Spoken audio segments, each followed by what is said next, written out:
ขอบคุณละเต้เนื้อพี่น้องนางนำเอาเป็นตาเนื้อตัวลังพอปัดเนื้อจังซออดีสอดหน้านองมาสอในวัดความเที่ยวตั้งสามวัดวาอาลามสามดวงแก้วเจ้าสถาหมายมีแม่ป้านเป็นเก่าตัวแม่เจ้าจะยกยอดดาน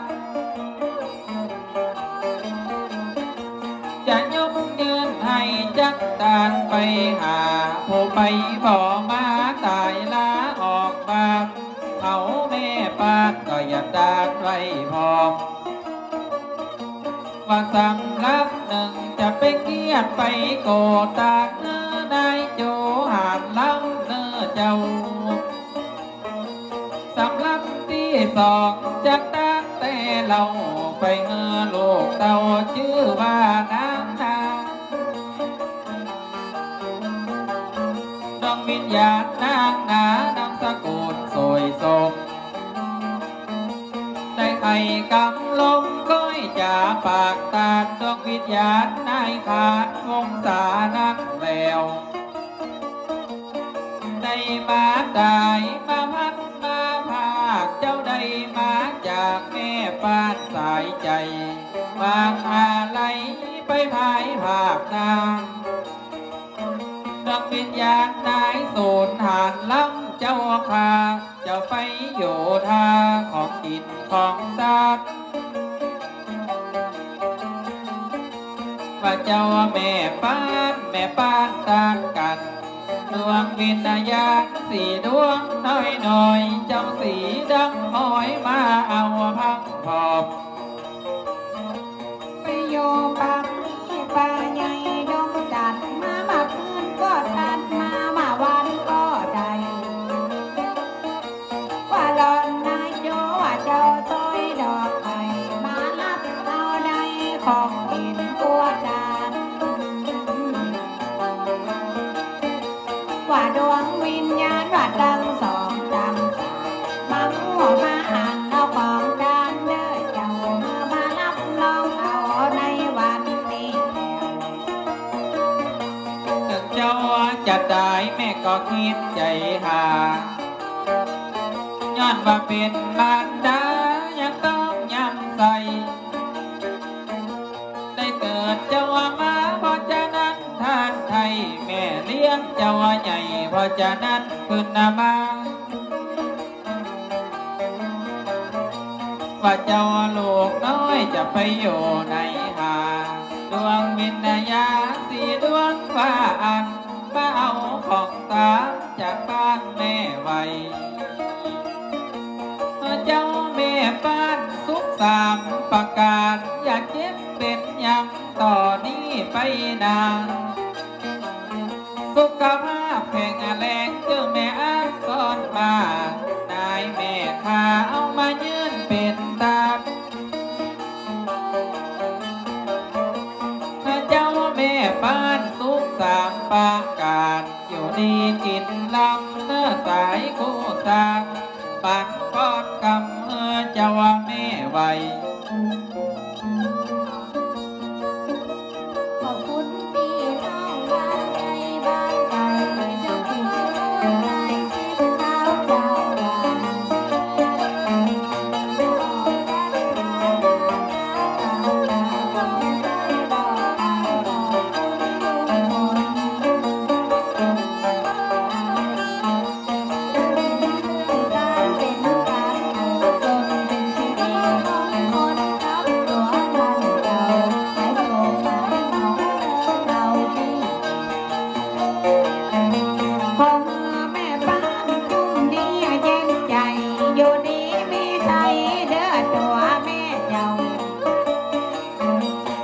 วัน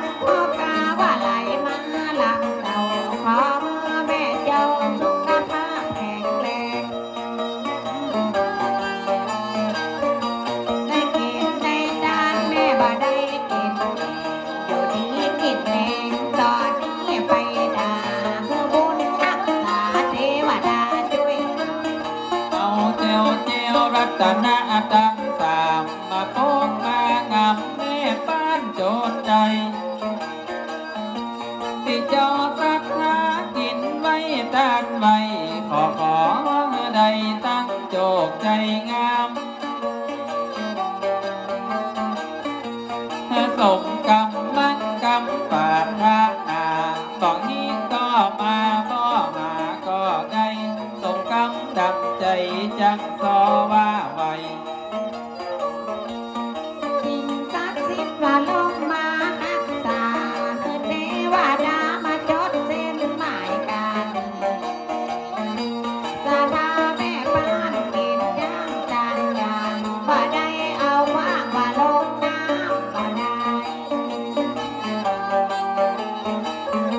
กินแล้วจานแล้วแต่นักอยู่ที่มีใจ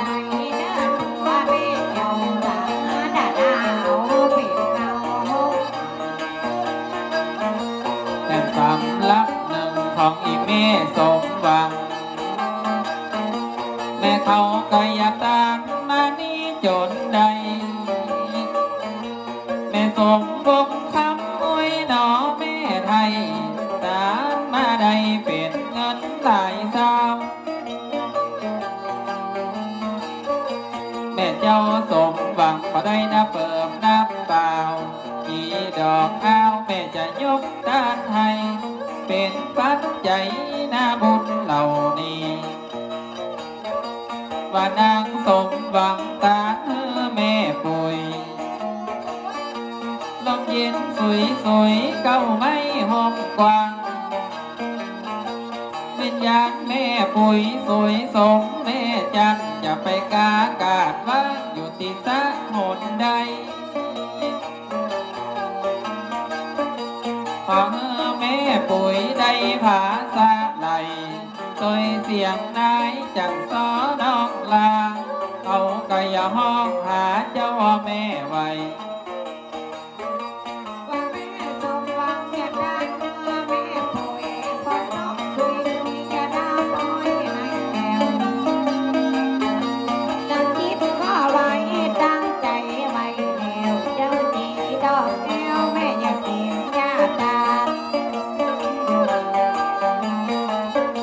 วิญญาณแม่ป่วยไปอยู่ในกันมาเอาของดานที่ในทางกว่างแก้วบอกวิญญาณแนวจังใดแม่ไทย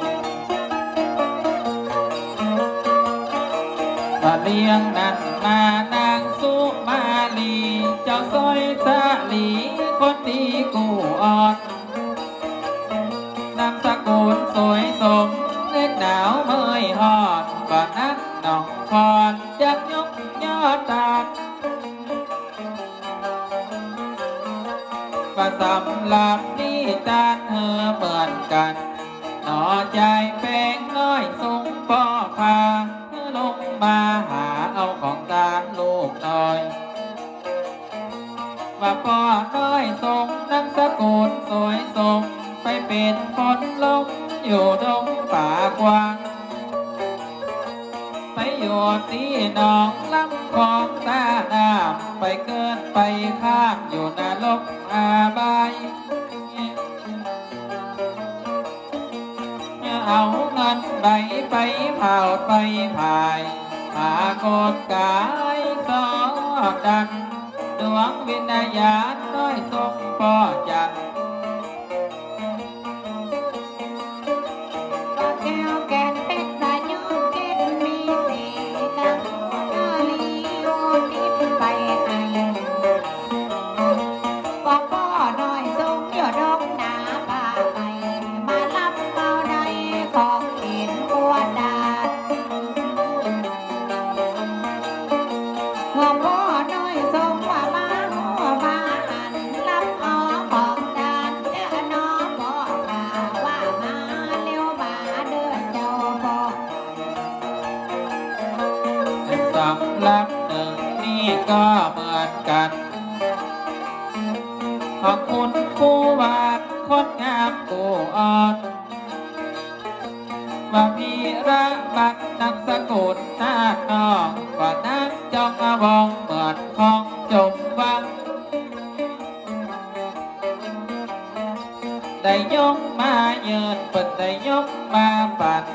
บุญคูวานปัดล้างวันไทยยกมือใส่ใจวิญญาณเหล่านี้จะตามไปหาการส่องสร้างลักเขาว่านายเพิ่มสักเชียงแหลกเจ้าข่ามอลานาออกจากจอมจากบ้านว่านายเพิ่มสักเชียงแหลกทานจันอย่าไปกากาดว่างอยู่ที่สะหดใดจากสอหอกแล้วหีบลันนาตันใจมาพาคุดกายแล้วยังสอดดันมาเอาของตานจากบ้านแม่จันวิญญาณแม่ป่วยถึงพ่อน้อยทรงไปล้มไปหลงหยดดังใดพ่อเจ้าจะห้องเรียกหาลงมาแต่เราวันนี้ข้าเจ้าจัดไข่เดือบาง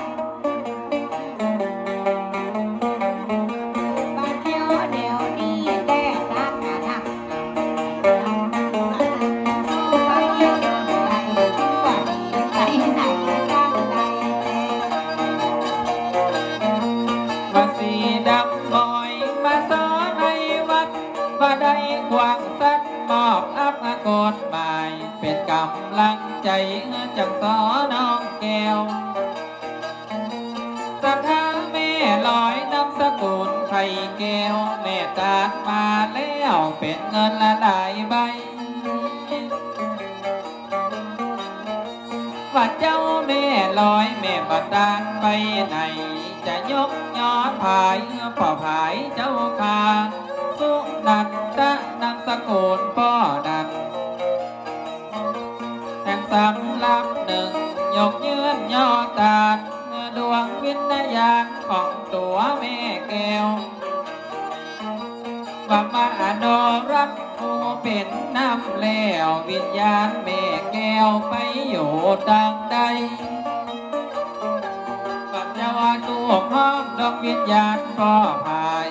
พาสร้างไหลลงมาที่นี่เอาของตาดี50 บาทลวงว่าหลอนแม่ลอยแต่นักนักหนักจะกินยาดานหาหายพ่อเจ้าว่าชั่วนั้นได้นำสกุลนั้นเราขอเมื่อพ่อเจ้าลงมาเอาของดานกับพ่อแม่แก้วแต่นักนักนำอ้องเมียสักคำว่าลงมาใจใจวิญญาณก็หายแม่แก้วนั้นก็กลัวที่แม่จะไปลงไปอยากจะไปกันไปอยากเจ้าไปลำบากเดินทางมาบ่ไหวเธอเอาเงินใบของแม่ไปจำจะไปโยนที่หนองลำของตางามจะไปเกินไปข้างอยู่ทางใดมากันใจเปล่าร้องแล้วยังห้องหาไปอยู่ในกาดงหน้าป่าเศร้ามาหับเอาของตานเล่านี้จะปั่นต้นดำแน่นนำตลอดไปนี้มาอดไปจอดมาแอวลัดอยู่ลัดแนวแอวเหนือแอวใจจริงสักคิดมาหักษาเจ้าไปกูมาเจ้าแก้วสีลัดจะดังใดกันเจ้าพี่น้องอย่าเดินตามไปไหนของปลอดภัยทุกคนทุกทางอย่าได้มีมารหวานใดแวดล้อมก็บอกมาปานมานบอกมาไกลท่านไทยสุข3 ประการอยู่ดีกินล้ำตัวนายท่านเจ้า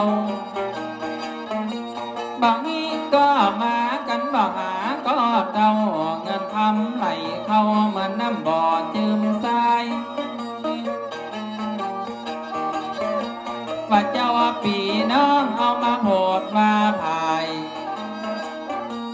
ป่าเอาเตอนายสีไก่มาบางไก่วางกำจ๋าบทนี้ก้อยพร